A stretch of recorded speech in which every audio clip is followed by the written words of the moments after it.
Okay, everyone, I told you in the morning video that we would be talking today about World War II, and I showed you, but just in case you didn't catch it, I'm going to show you again. I've got my We Can Do It Rosie Riveter shirt on, ready to talk about World War II. I also have my Einstein socks because Einstein escaped Germany and came to the United States. Um, so I'm all ready to talk about World War II. And um, I want to give you, I think this is a little bit easier to talk about than World War One because we've already talked about World War One. So you have a little bit of idea of what things look like during war because we've explained some of it. And they're so close in time that it doesn't look a whole lot different. There's not going to be as many animals used in this war as there were in World War One because we do have increased technology and better ability to use the technology that we started in World War One. But as far as kind of what it looks like on the home front is a little bit the same. Um, so I don't think I really have to do as much explaining about propaganda posters and different things as I did for World War One. But we are going to do some of that, and um, probably going to. I want to come back tomorrow and talk a little bit more about some specific stories that are interesting. I've got a lot of books that I'm looking at here to pull different stories from, and I'll share some of that with you tomorrow. Um, Okay, so we have Rosie this lady was called Rosie the Riveter, and she was representing the women who were working in the factories, working on those machine guns and the weapons and the things that were being used in the war. And this is the Arc de Triomphe in Paris, and so this is the soldiers marching into Paris. Probably here the German soldiers that took over. You have a look in a factory here of them preparing the missiles. I saw a video the other day that was talking about the women working in the munitions factories where they were loading like the cartridges with the gunpowder, and that there were people who died doing that, just like there were people who died on the front of the war because any little wrong movement, any accidental, they were actually loading the detonators. And if they handled that incorrectly, they they would die. So it was just as risky a job to work in a factory many times as it was to be right in the fighting. Have some World War II bomber here. Um, and then I love this propaganda poster. It says never again, too little and too late, outwork the enemy. So we don't want to be, the whole idea was that we work really hard and we oversupply the enemy. If we have all the guns we need, if we have all the bullets we need, all the tanks, all the planes, we're never going to be without a way to fight. And so really our resources became our army. What do we have and what can we send over to help fight this war? And I like these because it's showing how people that are at home were considering themselves just as important for winning the war and what they were doing. So this lady says, "Of course I can. I'm patriotic as can be, and ration points don't worry me," because they were given ration cards, so they were only allowed a certain amount of certain things so that they could have it to send to the troops. And then buy and keep war bonds. We talked about the idea of war bonds in World War One, that you would give a certain amount of money to the government and they would give you a certificate that you could exchange several years later in payment. And we've heard in Echo, Ivy talked about buying war bonds in her class, that they were saving money to buy the war bonds, and that was why they were going to get to be on the radio. Okay, so let's talk a little bit about the beginning. Well, before the beginning. Remember, there's never really there's a beginning, but there's always a backstory. You don't just all of a sudden have war. There's always reasons leading up to it. Remember, the what is essential is invisible to the eye. What has been going on in the 1930s? And we saw that when we were talking about Friedrich's story in Echo, right? That Hitler in the early 30s was coming to power. He became the chancellor, like the leader of Germany, and then he became Führer, which is like ultimate leader. And he came to power in Germany. Why? Basically because of how they were set up in World War One. After World War One, Germany was stripped of its pride, of its military. It was destroyed economically. Um, they didn't have jobs or money, and it was very hard. And they were basically shamed for starting the war. So Germany is sad and angry over its position after World War One. So that is the perfect time for someone to come in and say, "Hey, look, you're not bad. We're Germans. We should be proud of who we are. Come on. Who are you? Germans. Now let's spread our race over the whole world. We can do this. Let's take back over." And so he comes up and he's promising to return power and glory and economic strength. He comes in and increases jobs and helps the economy to get better. He gives people pride in who they are and the country that they live in. And he calls it the fatherland, to bring glory to the fatherland. And remember, we saw that in Friedrich's story where Elizabeth was pulled into this group because it was fun. It gave her pride. It gave her an identification into who she was. And this is not a bad thing. Hitler's helping us. We are good. We are better than most. And don't most people want to think that? Most people want to think that they are better than other people. And so here comes the leader and saying, this is what we're going to do. And about mid-30s, they break the Treaty of Versailles and he starts building up his military. Remember, under the Treaty of Versailles after World War I, their military was reduced. They weren't allowed to have so many army. And Hitler breaks that by starting to build up his army again. He made alliances with Japan and Italy. And then he slowly begins to spread this idea of the Jews making them somehow dirty, like messing up Germany, that they are part of our problem. And so he starts, remember, some of the first steps is excluding them from jobs in universities. Musicians were kind of taken away, their jobs were taken away. Store owners, and then of course he uses the military and the police to enforce obedience, meaning that anyone who speaks out against the government is arrested, is killed, is sent away. Remember Friedrich's father? That was before the war, but he was speaking out he was showing himself to be a friend of the Jews, and that was not tolerated. And that's why Einstein was Jewish, and Einstein spoke out about what was going on, and he immediately had a price on his head, and he snuck out of the country. And so it starts when, and here's a newspaper about when it starts, the Germans invade and bomb Poland.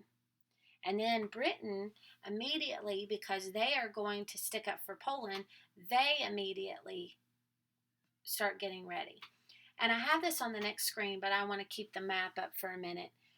Before he starts this, Hitler goes to Stalin, who is the leader in the Soviet Union, or what we call Russia now, and says, let's have a peace pact, meaning I won't attack you, you don't attack me.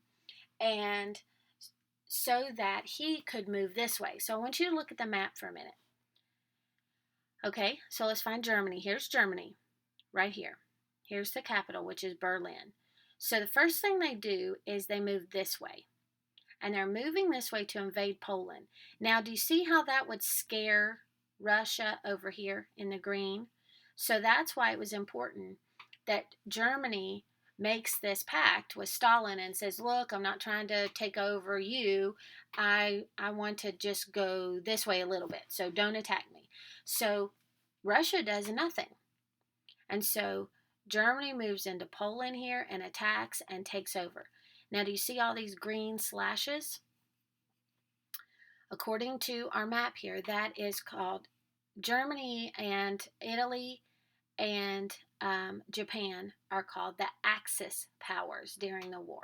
Okay, the Axis. The others, we, are called the Allies.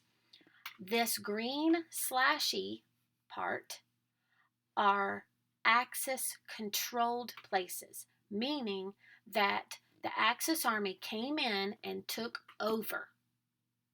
So those people are not actively fighting unless he was able to force them into fighting, but they are actually run by German troops that are marching around their streets, telling them what to do, controlling their food, which many of them starved because their food was being controlled and taken away.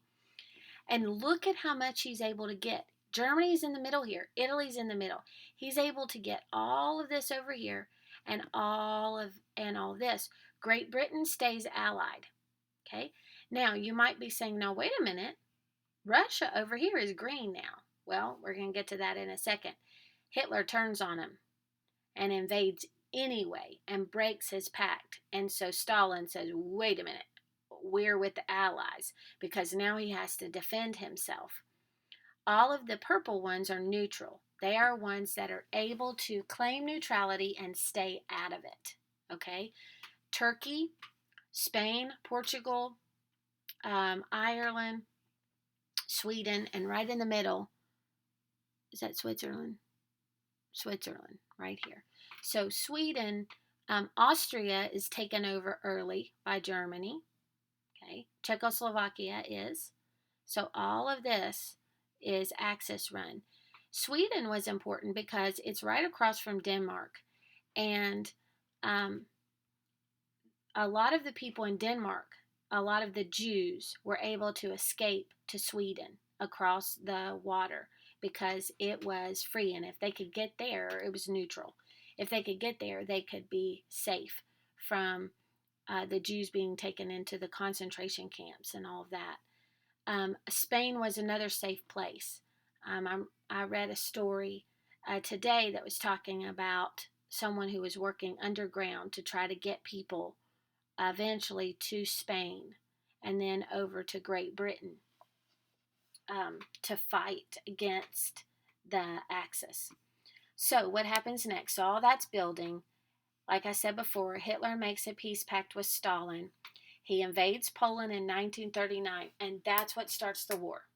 Italy and Japan join the Axis. England and France immediately begin as the Allies.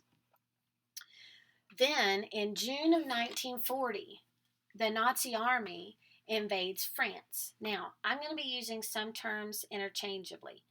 I'm going to say Hitler, Germany, Nazi army. It's all talking about the same thing, right? Hitler is in charge of the Nazi army, which is running Germany. Okay? So, the Nazi army invades France and gains more hold on Europe. He's trying to take over all of Europe, and he pretty much well succeeds. He uses what's called a blitzkrieg attack. So he goes in, he's got the planes flying over, he's got army on the ground, he's got tanks coming in, and he basically comes in so strong and so hard. The planes are coming in above you, the tanks are rolling in, that everyone is so taken by surprise, and it comes on so quickly that they surrender because they realize that there's nothing they can do. It's so strong, it's so fast, it's too much, and here he comes rolling in, and that's it. Okay? So that's how he's able to take over so many places so quickly, because of the force that he uses. And he's not afraid to just bomb whatever's underneath him, civilians and everything. Civilians is the word that we use in war when we're talking about people who are not military. They're not actually serving as soldiers, but it's moms and dads and children. And that was a big casualty of this war because there was so much bombing. So, especially after France is invaded, Roosevelt steps up. He moves from Dr. New Deal to Dr. War instantly and says, we have got to step up our U.S. production and basically overproduce the enemy. And he was helping to supply the Allies with so many battleships, with so many planes, with so many weapons, so much food that they could win the war. Okay, this is cool. Congress passes the first peacetime draft. So, who are you drafting? You're drafting people to work in factories to build warships and airplanes. This was before we were even in war, and it gave $16 billion to build new warships and airplanes. And we cranked them out by the hundreds. It was amazing. So think about that we were in depression. All of a sudden, everybody can find a job. If you want a job, you can find it. If you can get to one of these, if you can get to a factory or a place that's building some of these ships and airplanes. This was his quote. I kind of mentioned this this morning in the morning message because it was on the website I was showing you, the World War II Museum. We must be a great arsenal of democracy. So we are supporting democracy. Democracy means that the people run the place. The people get to decide. Well, Hitler was not running a democracy. He came in and said, you have to do it my way or you're killed, basically. And so that's not what a democracy is. That's a dictatorship. He's the dictator, and if you don't do what he says, you're thrown in jail and really, with him, eventually killed. So he gets to say, well, we have a democracy. We don't have a dictator that says you do this, this, this, this, this, and this. Okay, so FDR was supporting the idea that we are supplying the Allied Army because we are giving democracy an arsenal. August 1941, Roosevelt begins meeting with Churchill, who is the leader of England at the time. He's the prime minister. So Roosevelt starts his relationship with Churchill, which only grows over the next few years and becomes stronger. And then December 7th, 1941, the Japanese bomb Pearl Harbor. And what they were doing was they were targeting the warships that we had sitting at our base in Pearl Harbor. And that act brings the United States into war. Now, Roosevelt has really been wanting us to get in the war for a while, but this was the decisive thing that we needed to get the people behind moving us into war. See, these people remembered World War I.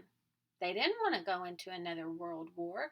There were still people that were still struggling with the effects of gas, with not having any legs or any arms because they were in the war. Do they want their sons to go fight in another war that's going to be even worse than the one they were in? No, they don't. But when we're attacked on our soil, then that mobilizes us and gets us up and gets us moving.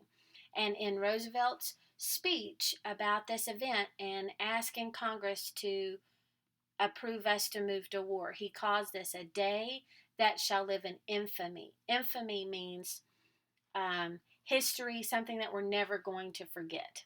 And then this picture is if you go visit Pearl Harbor, this is where you walk. You walk on this, in this part right here, and you can look down and see the sunken battleship that's still in the water. And you can see it from above. Do you see the battleship? Isn't that cool? So that would be another thing to get on and look up and see if they've got some information about the Pearl Harbor. I'll look that up and see if I can send that in a link to you. Okay, so like I mentioned before, Hitler breaks his pact with Stalin, invades Russia in 1941. So Stalin joins Churchill and Roosevelt, and they become the Big Three. And they start working together to bring this to an end. Well, we're not going to come to the end for a while. But in 1942, Roosevelt, this is on our in the United States, and we've already talked about this, Roosevelt orders all Japanese Americans to internment camps for the remainder of the war. So interesting thing is, he does not do this with German Americans or Italians, and their access also, but he does this with the Japanese, and there is an extreme prejudice against the Japanese because they were the ones to bomb Pearl Harbor also. And there's just this suspicion, especially for there's a lot of Japanese in the West, California, that area, and there's a lot of suspicion. You can see it in the book we're reading, right? Mr. Ward is blaming Kinney on the fact that just because he was Japanese, that he had something to do with the bombing of Pearl Harbor. And so FDR sends all of the Japanese Americans to these internment camps. They lose their homes, they lose their land. It's it's not something that we're proud of as a country. It's just not. It's not something we should be proud of. The Supreme Allied Commander of our forces was Eisenhower, and that's a familiar name because of his bravery and his heroics and how he was able to show himself as a commander. He becomes president in a few years, and we've seen that happen with a lot of generals, right? With Grant, because what do? They prove themselves through their bravery in battle. And then we say, ooh, they would make a good president if they're a leader in that. Taylor was a general and then became president. So they're proving themselves through hard times that this is someone we can look to. And so Eisenhower does that. He decides that we need to invade France. Now remember, France is occupied by Germany. And so we need to free France. And we're going to come in through the beaches of Normandy. And this was called D-Day. And that was the operation. And it was in 1944. And this starts leading towards the end of the war, because through our invasion of the beaches in Normandy, we're able to eventually slowly move towards and take back over Paris and push the Germans out. And that's how you take over in war. You move them from territories that they have taken over out of those taken over territories. If they're allowed to stay in there, then, so let's say we chose not to fight the war, then Hitler would have all of that land that was his, that he claimed as his, that he could run however he wants forever, because he has taken over it and we didn't fight back. So that's why you go to war, is you don't want to eventually be taken over and overrun. That's why you have all these propaganda posters about doing it for your family and for your son and for your daughters, so that they don't have to, so that they would not be speaking German and living in the way that Hitler declares. Okay. The big three meet for the last time in Yalta in February. Yalta was in the Soviet Union in February of 1945. And Stalin forces Roosevelt and Churchill to allow communist government in Eastern Europe when all this is over. Because they're starting to come up with, how are we going to end this? What's going to happen when we win? And Stalin says, because Stalin was communist, meaning he told his people what to do and they did it that way. The government was controlling things. The government controlled the food supply. The government controlled the money. And so he allowed them, or he kind of forced them to allow him to still keep whatever portions that he would be left with communist. And that's what leads to the Cold War, okay, that we'll talk about after this. Roosevelt dies in April 12th, 1945, less than a month before the Germans surrender. So he was not doing well, not looking well here. And he has a cerebral hemorrhage, meaning all of a sudden he just died. And it was right at the end of World War II. He did not see the end of it. And so Truman comes in as president during a war and is responsible for the ending of the war. So we'll talk about the ending a little bit when we get into Truman. We'll also, tomorrow, I want to take some time and tell you a little more about what's going on with the Jews and what they went through, and some more stories of some heroism um, of some people during the war. And I would encourage you to look for stories like that too. You can Google Heroes of World War II, um, anything like that, to give you these interesting stories. And you may even have some books at home that you can use. I have a lot, and I'm going to share. So I'll share the books with you tomorrow. Okay, but that's kind of an overview of what happened in the war. I'm going to send you a video of what the home front looked like a little bit. And this video is not from the perspective of the United States. It's from what the home front was like in England, and I want you to watch that too and give you a little bit of an idea of what they had to go through. Okay, below in the comments, give me a question or something that comes to mind that you're wondering about the war. I'm sure there's so much that I didn't cover that I haven't addressed yet. So give me something that you are thinking about around the war, what it was like at home, what it was like in other countries, anything that you can think of, a question that you have about World War II. Put that in the comments below.